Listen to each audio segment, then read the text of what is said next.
pense aussi par rapport à aide alimentaire yi nga xam ne mun nañu wax ne état bu Sénégal wax na tamit avec ces chiffres 69 milliards de francs CFA pour 1 million de ménages sur une population de 15 millions d'habitants nga xam ne avec le coronavirus dañoo gis émerger de nouveaux types de pauvres parce que su ma nee de nouveaux types de pauvres Sénégal mun nañu wax ne carrément économie bi yëpp informel bi moo ko ŋànk léegi nga gis ne carrément ceux qui travaillaient dans l'informel bi doon gagner 5000 francs léegi ils peinent même à avoir 500 francs du coup ñoom si ban base dañuy jël pour recenser ces 1 million de ménages ça pose problème aussi. loolu difficulté la l'idée elle est bonne mooy li ma wax léegi rek ne accompagner nit ñi ci contexte bi soxlawul sax nga naan yëkkati naa nangam. agiral rek nit ñi gis waaw agiral nit ñi gis. soxlawul chiffres yi ñu def ay éléments de langage ku ne fu ñu dem taxaw ne dégager nañ nangam arrêtons ça nous sommes en état d'urgence ci benn guerre sanitaire bu ñu nekk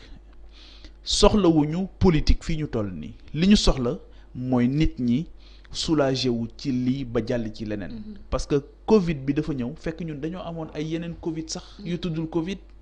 tey jii dama lay jox benn exemple xoolal yeneen pathologie yeneen feebar yi nga xam dañ daan rey lu bari Sénégal mais tey jii imagineel ñi nga ci xam ne amuñu woon fu ñu fajoo fu dul hôpitalu Fann nga xëy ñu ne la léegi tëj nañ Dakar même bu fekkee nee nañ autorisation nit ki mën na ko am mais autorisation moi j'en sais quelque chose pour am ko yombul surtout bu fekkee ne yaa ngi dëkk fu sori ci Sénégal nan ngay def ba jot ci préfet rek c'est un problème nan ngay jot ci ba mu diligentel la comprendre sa feebar comprendre ne fii nga war a ñëw c'est un problème yombul c'est ça la vérité am këyit Sénégal moo gën a jafe jot ci kilifa Sénégal moo gën a jafe yaa ngi dégg donc imaginez ñooñu ñëpp nekkoon te fii tout horaire yooyu nga daan gis yëpp ñuy xëy di ñëw Dakar ay malade lañ daan indi ñooñu tey lan lañ leen préparel ñooñu soxlawuñ dégg ay 69 milliards ak yooyu de ñoom li ñu soxla dégg mooy ndax ñun suñu rendez-vous dinañ ko mën a def. te aide alimentaire boobu man ñu ngi ko répartir parce que déjà danaa la 10 litres d'huile ñaari saako ceeb 5 kilos pâtes alimentaires donc en fait est-ce que c'est sérieux dans un pays am nañu ko où les gouvernants où nga xam ne carrément le bas peuple moo la élire nga. man daal xam nga luñ ciy jàngate. ça respecte rien du tout. xam nga luñ ciy jàngate mooy nañu bàyyi waxu. loolu nga xamante ni moom la ñu bëgg tubaab yi di ñu gërëmee. waaw naan ko taux de croissance bi toll na nii taux de croissance Sénégal dëgg tey mooy lii réalité bi. c'est ça ça a mis à nu tout sunu niveau de développement mooy réalité bi xawma nan lañ ko tuddee xawma nan agence la tudd waaye mooy lii nii. waaw yaa ngi dégg donc loolu mooy les véritables questions yi nga xamante ni aussi dañ ko war a aborder. avec cette pandémie là waaw loolu mooy la réalité loolu moom mooy la réalité la triste réalité c'est-à-dire que jàpp naa ne bu ñu jógee ci lii moom rien ne sera plus comme avant man jàpp naa loolu. en tout cas am na beneen enveloppe bu ma jaaxal aussi Pape Djibril moo nekk enveloppe bu mu jagleel diaspora bi 12,5 milliards de francs CFA pour diaspora bi man lan moo ëlëm sama xel c'est par rapport ak ventilation bi nu muy def laa la wax ba ventiller ko ba nu muy def ba distribuer ko parce que xam nga ne ñun suñu diaspora bi ils sont dans l'informel wala sax bu ñu bëggee am des papiers c'est un peu compliqué bu ñu war a baser ci carte consulaire yi moom ça c'est mort. c'est pas un peu c'est très compliqué c'est-à-dire que côté boobu ñi nga xamante ni yëpp dañu am présence aujourd'hui ci espace public di wax nit ñi di leen déglu muy yow muy man li ngay jot ci ñu lay bind man diaspora musuma bindee musuñu ma contacter ni ñu ma contacter ci jamono ji musul am njàqare bi rëy na ñoom ñaari njàqare lañ boole mooy am na njàqare pour seen réew waaye am na njàqare pour seen bopp ci seen wér-gu-yaram déjà ndax lii di raam ndax dina leen dal wala déet beneen bi mooy sa barab ba nga doon liggéeyee tëj na donc alors que yow sax xëy na yaa doon dundal ñu nekk fii c'est un problème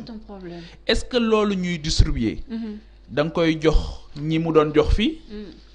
ñi mu yoroon te loolu moo gën a pertinent wala ndax da nga koy jox moom ma nga xamante ni moo ko soxla woon su fekkee ne kooku dafa nekkoon ci clandestinité nooy xamee existence am.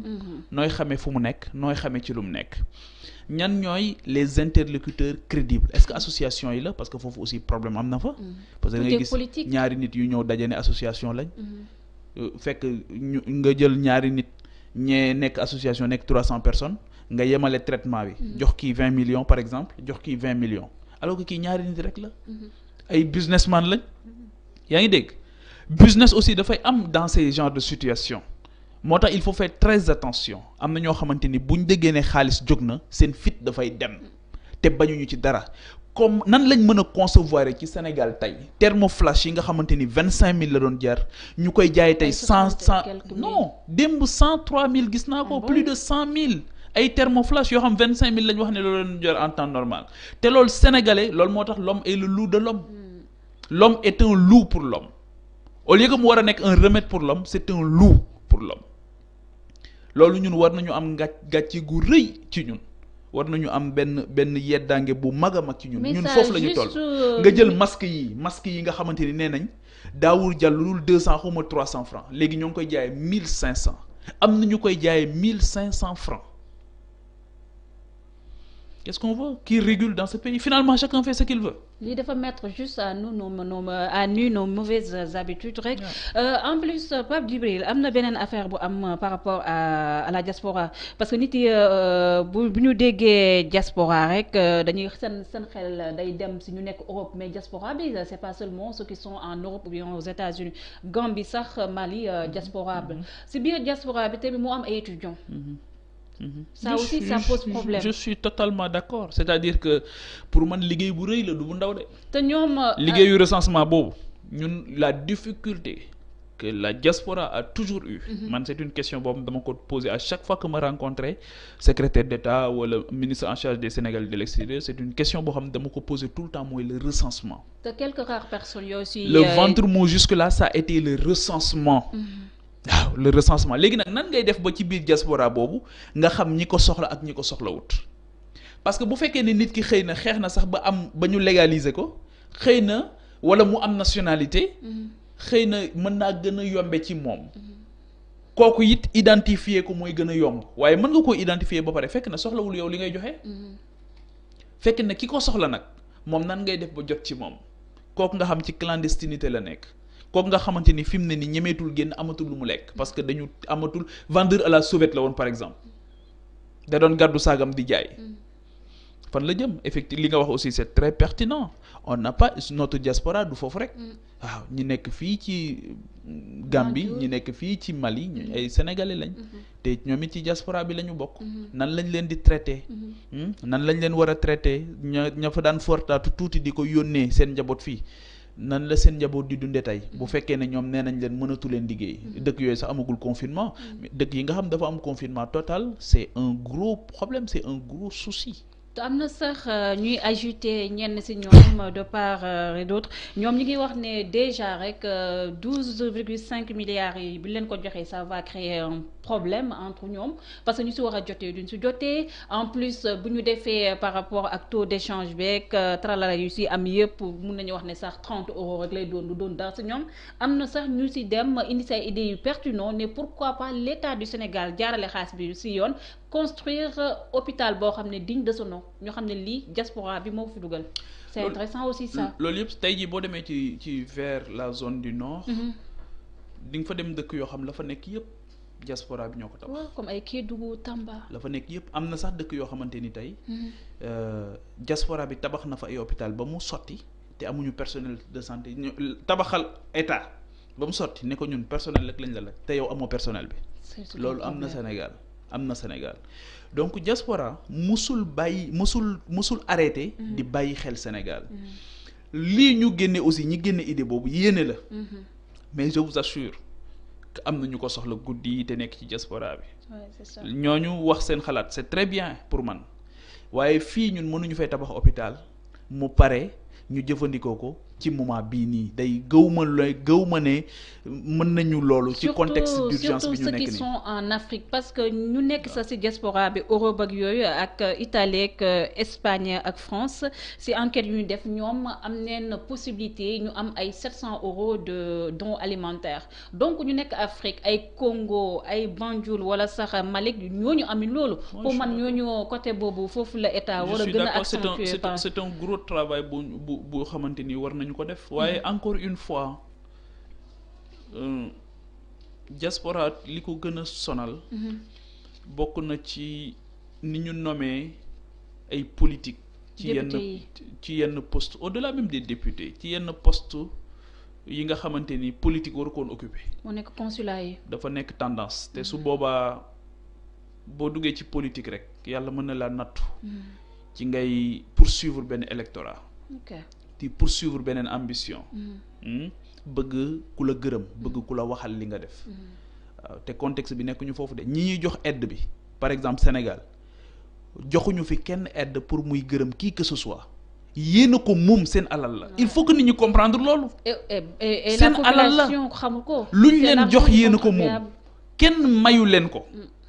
kenn mayu leen ko loolu aussi il faut que ñoom ñu comprendre ko. mais ils sont pas éduqués aussi il faut pas ñu benn côté ñu leen di vouloir par rapport ak seen inconscience parce que boo amee une population boo xam ne elles sont pas assez averties aussi lu ko politicien jox rek dafa yaakaar ne ci baaxam la. xam nga li Gelwaar doon wax dafa am solo. Gelwaar li mu doon wax dafa am solo gis nga am na ndimbal loo xam buñ la ko joxee nañ la koy joxee dee sax moo ko gën. wallaay. donc moo tax ma ne. ci joxin bi nañu xool bu baax dignité ñu préserver dignité bi saytu ko bu baax xool ci yàlla tamit waaw tappale moom baax na ci jamono ju ne waaye baaxul ci jamono ji Covid de Covid du baale tappale de. Juste rappeler aux internautes qui nous suivent un peu partout sur notre page Facebook Sénégal 7 ou bien sur notre page YouTube yéen a ngi seen édition spéciale Covid-19 et je suis avec Pape Djibril Fall de la TFM Pape Djibril dafa mel ni Covid-19 bi am na beneen message boo xam ne jox na ko président de la République par rapport ak nu mu loon jël rek marché yi di loon ko jox entreprises yi nga xam ne ce sont des entreprises étrangères parce que dañuy gis ne carrément des entreprises comme la Sonatel bien vrai que mun nañu wax ne teg na tànkam bu baax fii suñu réew gis nañ ne mu joxe 2 milliards de francs CFA. te 2 milliards yi sax gars yi ñu neen 250 millions la jël teg sur la table. yeneen 188 millions yi Sonatel neen da koy jël aménager pour hangar bu président de la République waxoon. te loolu moom c'est un projet boo xam ne c'est out parce que réquisition ne neen ay hôtel mu nekk mbir moo xam ne dafa naqadi observateurs yi wala sax la population sénégalaise ban jàngat nga ci am Sonatel qui fait un chiffre d'affaires de 1086 milliards de francs CFA en 2019 jox 250 millions sur la table ça pose problème. waaw mais dafay wax nga dëgg ne dafa war a poser waat beneen question xam nga question bi muy poser mooy ndekete jamono dina toll foo xamante ni kenn ku ci nekk sa bopp rek nga mën a compter. waaw tey jii est-ce que da ngay mere ñoo xamante ni yow yaa leen jox lépp moomoo leen jëndoo leen